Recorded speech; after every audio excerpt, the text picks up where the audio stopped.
Good evening, I'm Alistair Cook. We begin our four-part series review on the classic novel, The Adventures of Huckleberry Finn. Written by the wickedly talented, the one and only, Mark Twain. He was born with the name Samuel Langhorne Clemens. He lived in a small town on the banks of the Mississippi River. This town gave much influence to the setting of Huckleberry Finn. When he was still in his early 20s, Clemens worked on the riverboats on the Mississippi and later became a captain.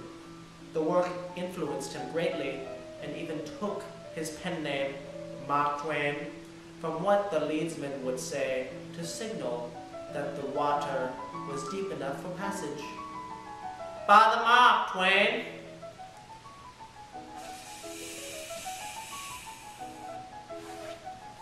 Twain began his works on The Adventures of Huckleberry Finn as a sequel to his best-selling, critically acclaimed The Adventures of Tom Sawyer. Huckleberry Finn was then later published in the Gilded Age of 1884.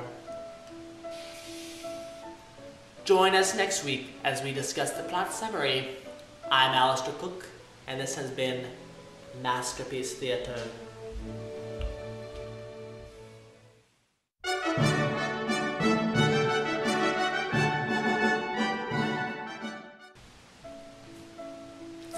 Good evening, I'm Alistair Cook. We resume our four-part series review on the classic novel, The Adventures of Huckleberry Finn. Today we will discuss the plot of this definitive piece of literature. The Adventures of Huckleberry Finn opens by familiarizing us with the events of the novel that preceded it, The Adventures of Tom Sawyer. The setting of the novel is in the small town of St. Petersburg, Missouri, which lies on the riverbanks of the Mississippi. Huck is a poor boy whose father is a drunken bum. Tired of his simple life and the fear of the beatings his father gives, Huck escapes to Jackson Island, which is located in the middle of the Mississippi River. Although Huck and Jim are content with staying on the island, they are forced to leave because of suspicious people who believe that Jim might be hiding there. After many more weeks of hiding, Jim is eventually captured. Huck quickly discovers that the people who are holding Jim are none other than Tom Sawyer's aunt and uncle.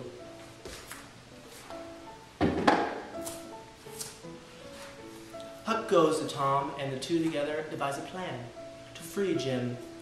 During the rescue mission, as they are running away, Tom gets shot in the leg by one of the pursuers.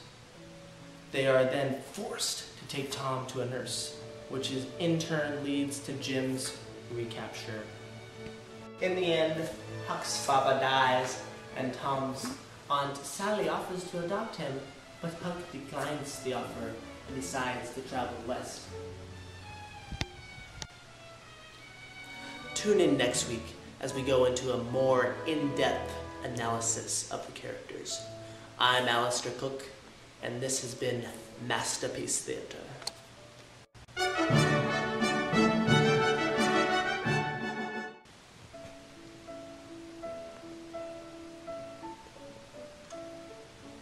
Good evening, I'm Alistair Cook. We resume our four-part series review on the classic novel, The Adventures of Huckleberry Finn. Today we will analyze and discuss the three major characters, Huck, Jim, and Tom. Huck Finn is a young boy by the age of 13 and is the son of the local drunk of St. Petersburg, Missouri. Coming from the lowest levels of society, he is forced to survive only by wits. Being the protagonist, the story is told by him and from his point of view.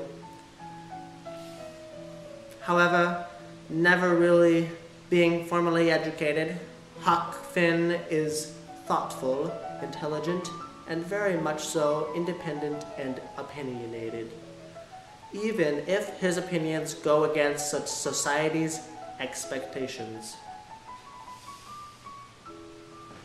Being a young boy, exploring out in the world, Huck ponders almost everything he encounters and creates many of his own rules to follow.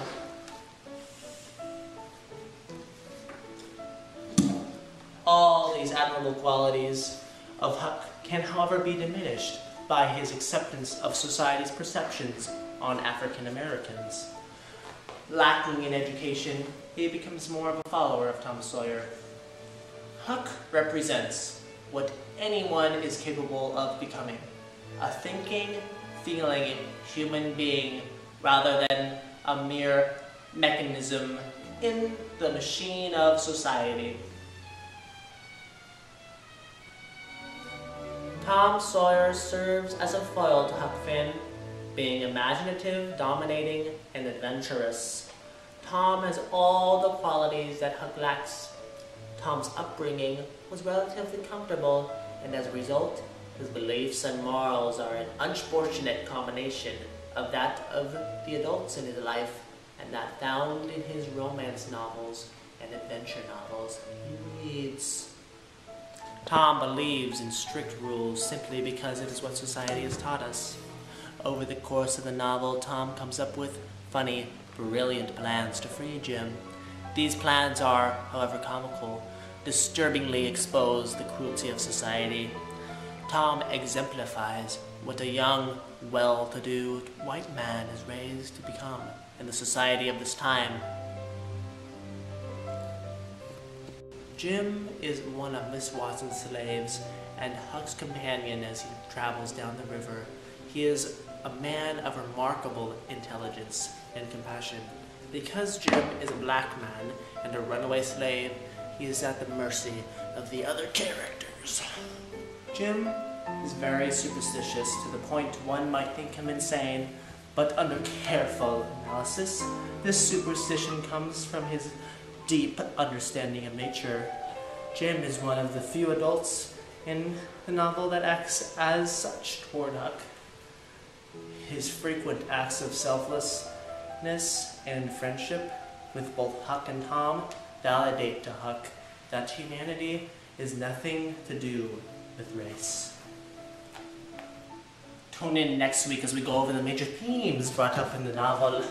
I'm Alistair Cook, and this has been Masterpiece Theatre.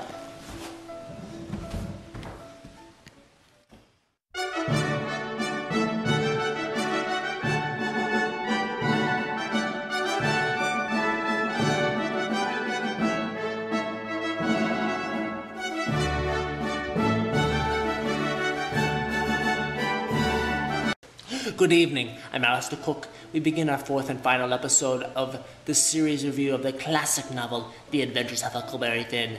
Today we'll be going over the major themes brought up throughout the book. One of the major themes that is explored is racism. Even though Twain wrote this book 20 years after the end of the Civil War, there was still a struggle with racism in America. This racism is highlighted through the relationship between Huck and Jim, and is used to show that not much has changed since then. The racist ideas are still persistent in the American South. Another theme examines what it means to be civilized. Huck's father is a cruel man and should be punished for the way he treats Huck, yet the civilized court upholds his father's rights. This is also apparent when a good man like Jim is viewed as less than his contemporary white man and thought to be a slave. How can good and honorable civilized people believe it is okay to own another human being? Huck then sees a man sent to his execution because of a dumb thing he said when he was intoxicated. To Huck, society is not civilized at all because the terrible acts go unpunished, yet the weaker crimes get the worst punishments. I hope you have enjoyed this review on the Adventures of Huckleberry Finn. Thank you for watching. I'm Alistair Cook, and this has been Masterpiece Theatre.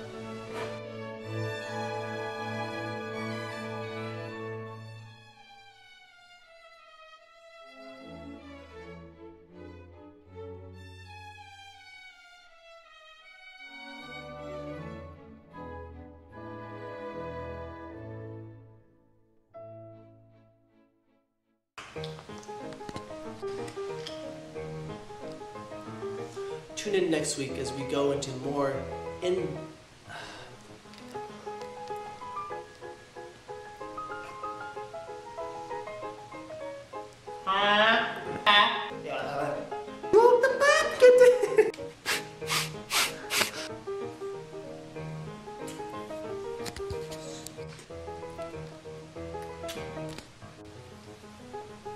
Tune in next week as we go. In the end, Huck's father dies, and Tom's Aunt Sally offers to adopt him. Let's cut.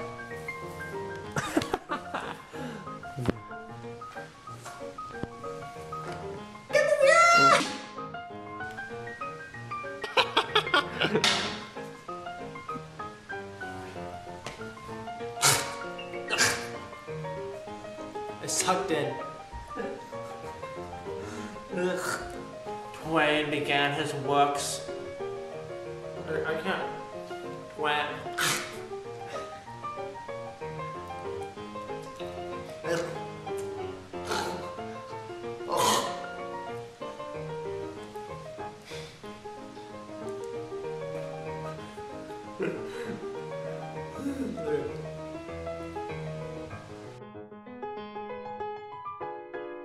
Good evening.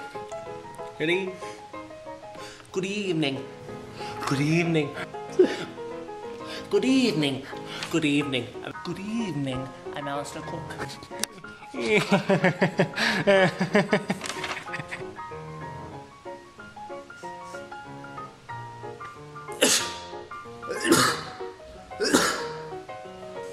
Hackman. Are you filming? Yep. He encounters. And he encounters. And being a young boy, exploring out in the world, Huck ponders almost everything he encounters and creates many of his own.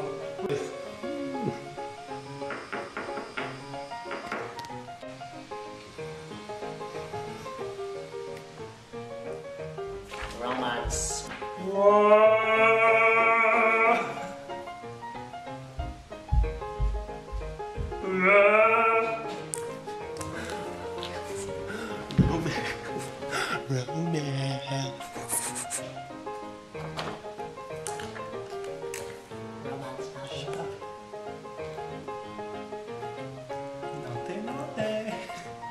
Tom Sawyer serves as a fill, not a fill.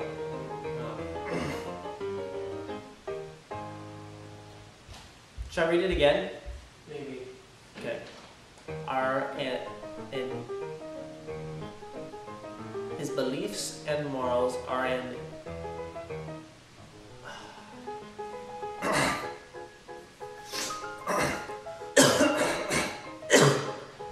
there's so much smoke in here.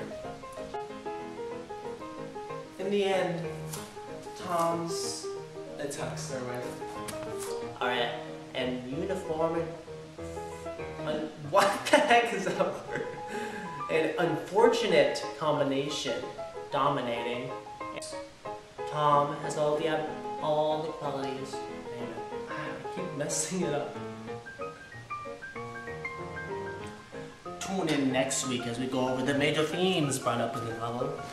I'm Alistair Cook, and this has been Masterpiece Theatre.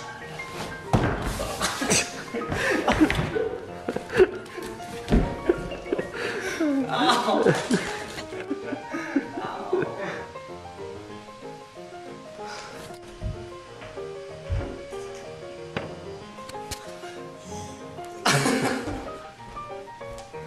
Okay, I gotta do it quicker. That hurt.